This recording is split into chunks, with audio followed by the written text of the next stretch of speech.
So, my dear students, you know, Ode on a Grecian Urn is a poem written by very famous English poet John Keats, and the poem was published in the year 1819. So, the poem is an ode. Ode means a poem which is addressed to someone or something. So, this poem is addressed to a Grecian urn. Urn is a pot, or urn was a pot in ancient Greece in which ashes were kept. When the body was burnt after the death of a person, the ashes were kept in the urn. In our Hindu culture also, we have the urn, we call it as Asthi Kalash, and we also keep the ashes after the person is dead and after the cremation when the body is burnt. But in India, what we do is we flow the pot in the rivers or in the sea. But in ancient Greece, it was the practice, it was the custom to keep, to preserve that pot of ashes.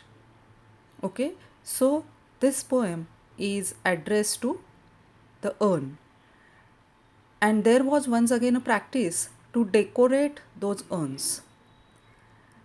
And once upon a time, this John Keats was visiting a museum where he saw this urn which was fully decorated, and he was very much impressed by that urn, and he is addressing the poem to that urn.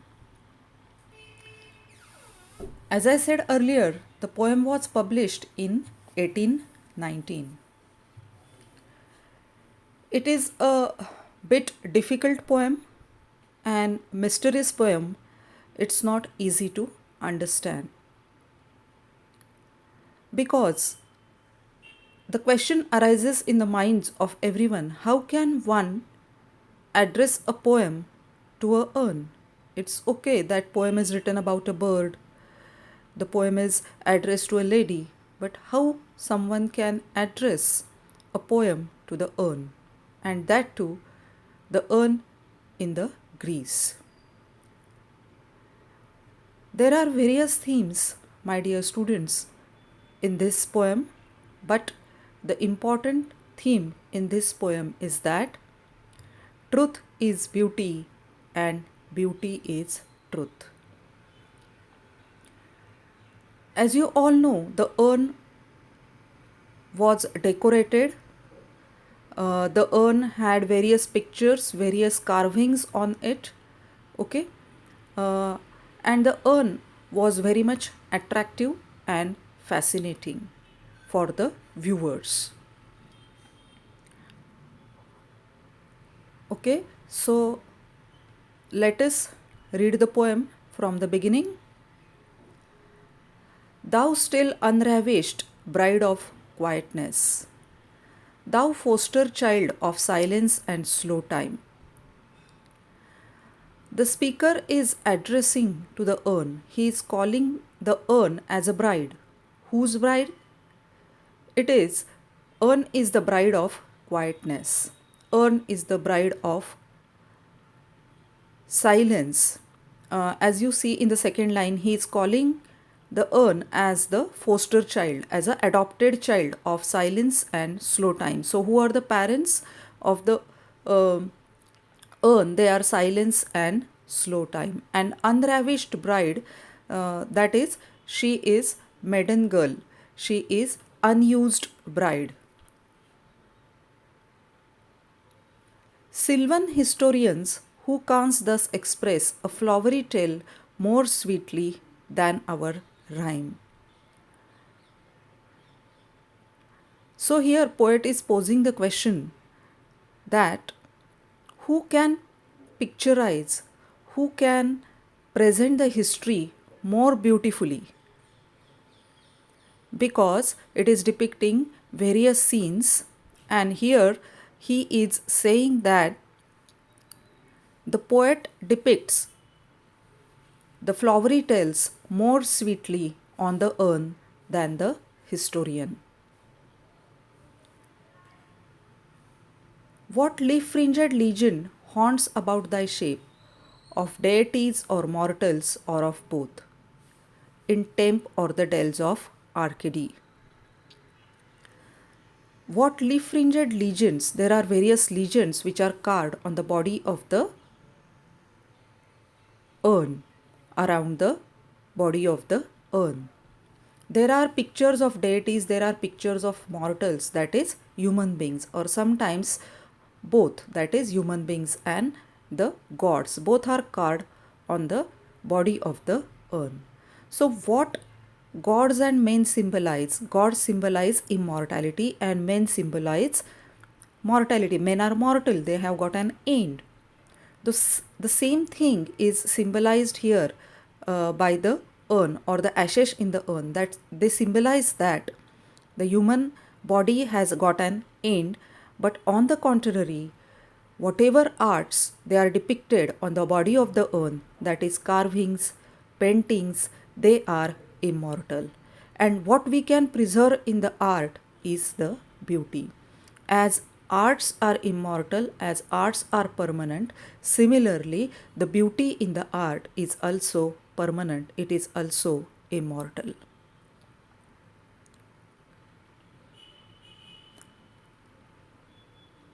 So, next lines. What men or god are these? What maidens loath? What mad pursuit? What struggle to escape? What pipes and timbrels? What wild ecstasy?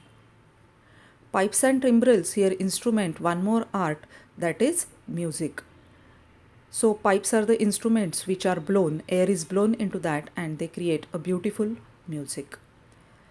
So see here in the first 10 lines he is talking about three arts: painting, then sculpture, then music, and one more art he is talking about is the poetry. So all these arts, they can preserve beauty in them. So beauty can be preserved only in the art form. That is what John Keats is asserting over here. Human body is temporary. Human existence on this earth is temporary, but beauty is permanent, and that beauty can be preserved in the arts is the opinion of the poet. What mad pursuit, what struggle to escape. See, all these things, they are picturized, these legends, they are picturized on the body of the urn. But what is the pursuit? Why they are doing? Is this a mad pursuit or is this a sane pursuit? Are the people wise who are doing all these things, or are the people have gone mad? What do they want to escape? From what they want to escape? Okay. This is the question. These are the four questions. Who are these men who are depicted? Who are these men? Who are these gods? What maiden sloth? There was a picture on the body of the urn that men are chasing the girls. So, what maiden sloth? What the girls hate? This is the question asked by John Keats or the speaker. And why these arts they are depicted, why these pictures they are depicted, this is the question asked again and again. And what struggle to escape, what struggle to escape, why all these things they are done, why all these arts they are used. Is it a struggle to escape from something? Is it a struggle to escape from the reality? So many themes of romanticism you can find in these first 10 lines. The first thing is the depiction of nature, the depiction of rural life is there. Then the second feature of romanticism which you find prominent in these lines, that is beauty lies in the arts, and beauty is truth. Okay. And the third one is struggle. Arts can be used as a way to escape from the reality, nature, go back to nature. Okay, we can escape in the nature and we can enjoy the beauty over there. Heard melodies are sweet, but those unheard are sweeter. Therefore, ye soft pipes play on, not to the sensual ear, but more endeared. Pipe to the spirit, ditties of no tone. So, here what the speaker is doing, he is praising the music, he is praising the tunes. But what he is claiming over here, that whatever the music we hear by our five senses or by our ears, that is sweet, but which music is more sweeter, which appeals to our heart, which appeals to our spirit. So here one more thing about romanticism, that is sensuality, the appeal to senses or the sensuality is depicted in these lines. Fair youth beneath the trees, thou canst live, thou canst live. Thy song nor ever can those trees be bare. Bold lover, never, never canst thou kiss, thou winning near the goal yet, do not grieve. So what the speaker or the kids is saying over here, there is the picture or the depiction that the beloved and the lover, they are sitting under the tree and they are engaged in the activity of love, or they are expressing love towards each other. As they are young, both of them, he is handsome and she is very pretty. But as the time will pass, as they will grow old, their beauty will be lost permanently. But their beauty, according to the speaker, can be preserved in the arts. As they are picturized on this urn, their beauty has become permanent. Their beauty has become truth. Similarly, what he is saying, the trees in the reality, they can be bare. In the season of autumn, when the leaves become yellow, they shed the leaves. The trees shed the leaves. The trees become bare. But in this picture, trees are evergreen because the beauty of the tree has become permanent in this art on the urn. Bold lover, never canst thou kiss, thou winning near the goal, yet do not grieve. Lover wanted to kiss his beloved. Maybe he will fail in his aim in the reality, but here in this picture, he has achieved his aim. He has won his goal. She cannot fade, though thou hast only not thy bliss. Forever will thou love, and she will be fair. So here the same thing is again repeated. Here what he is saying, that her beauty will not fade. She will be permanently beautiful, and you have the bliss, and you will be permanently happy, or you will be blessed that you will enjoy her love forever, and she will be with you. She will be pretty and charming and gorgeous forever with you, because both of you have become immortal on the picture on this urn. So again in the next 10 lines, Keats is here again asserting the permanence, that beauty is permanent in the art, by giving the examples of the sweet melody, by giving the examples of the music, and by giving the examples of the lovers and their beauty and their youth. So in reality, human beings, they will grow old. They are young once upon a time, but they were handsome. The ladies can be pretty, but after some time they are going to lose their charm in the middle age or in the old age. But their beauty, their handsomeness, their prettiness, it can be preserved in the art.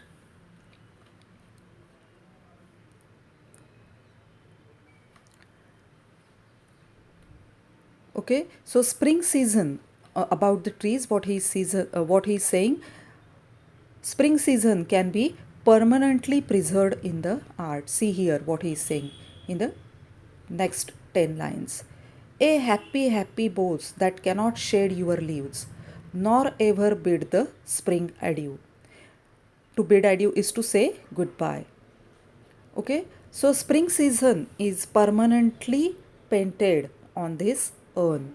So trees will be evergreen. The branches of the trees will never shed the leaves.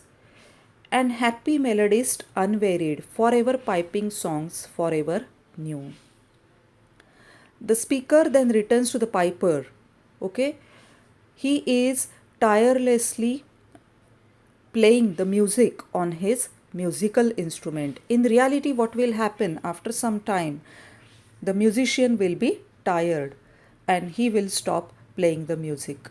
But on this urn, he is playing the music continuously. He is enchanting his listeners by his music.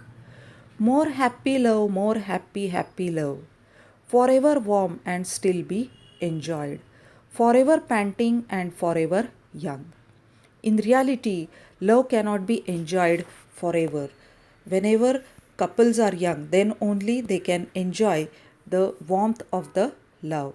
But here, when the youngsters they are painted on the urn, they can forever enjoy their love because they will remain young forever in the paintings and they will be panting. And happiness, not only the youth will be forever, the happiness which happy, see here there is repetition, happy, the figure of speech is repetition over here, love. Okay, so what he wants to assert is that the happiness will remain forever. All breathing human passions far above, that leaves a heart high sorrowful and cloyed, a burning forehead and a parching tongue.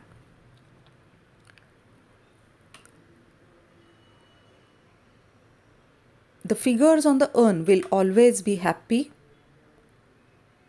okay, and all the passions of the living human world are far removed from the figures on the urn, and these passions cause heartache, lovesick fevers and thirst. See, the figures on the or the pictures on the urn, they are enjoying the happiness, they are enjoying the youth forever. Their love has become immortal, their happiness has become immortal. But in reality, what happens? In reality, there is sorrow. Okay? In reality, the youth will not be forever, the prettiness will not be forever, and therefore there will be a burning forehead, a parching tongue. Parching tongue, thirstiness, a burning forehead, maybe some kind of illness or fever, lovesick fever, the fever which is due to heartbreak. High sorrowful, the hearts are filled with sorrow because the lovers are unable to win over their love. So, this is the reality. In the last three lines, there is the reality which is exactly contradictory to the above three lines, where he is saying that love and prettiness can be enjoyed forever on this urn, that is in the art. Okay, next, in the next 10 lines, who are these coming to the sacrifice? To what green altar, O mysterious priest? Leadest thou? Who are these coming to the sacrifice? To what green altar, O mysterious priest? Leadest thou that heifer lowing at the skies, and all her silken flanks with garlands dressed? Now, the speaker is addressing the another scene on the earth. Okay, and the scene includes the scene of sacrifice. Sacrifice, the animals were sacrificed at the altar. Altar is a place where animals were sacrificed. This was the earlier practice. Okay, and there is a priest who is called as mysterious. And the speaker notices the figure. Okay, there is a cow and there is a priest, heifer, baby cow. Okay, she is followed by the priest. Okay, and maybe that animal is going to be sacrificed, and the animal is decorated, garlands, garlands dressed, her silken flanks. Okay, so the animal which is going to be sacrificed is decorated, and it is lowing at the skies, it is looking towards the sky, uh, and she is lowing, the cow, the child of the cow. And this image again poses the questions before the speaker, and he is surprised from where this procession of the sacrifice, from where they have appeared. Okay, are they from some town near the river, or are they from some coastal areas, or they are from some mountainous region? See these lines: what little town by river or seashore, or mountain built with peaceful citadel, is emptied of this folk, this pious moon. The speaker here directly addresses the unknown town, and he says that the streets in this town, they have become silent, and little town thy streets for evermore will silent be. So here in these 10 lines he is describing the scene. The procession is going towards the place of sacrifice, and the cow is, the heifer is lowing, and he is wondering from where this priest, from where this folk, this group of people, they have appeared, where they have come from, the riverside village or seashore village, or from the mountainous region, and what about the town from where they have come. Now it must have been in the deep silence, and not a soul to tell why thou art desolate can ever return. And nobody can tell about that town, why this town has become completely silent, completely desolate, and whether somebody will return to that town. See in the next 10 lines what he is saying. O Attic shape, fair attitude with braid, of marble mane and maidens overwrought, with forest branches and the trodden weed, thou silent form dost tease us out of thought, as doth eternity, cold pastoral. When old age shall this generation waste, thou shalt remain in the midst of other woe.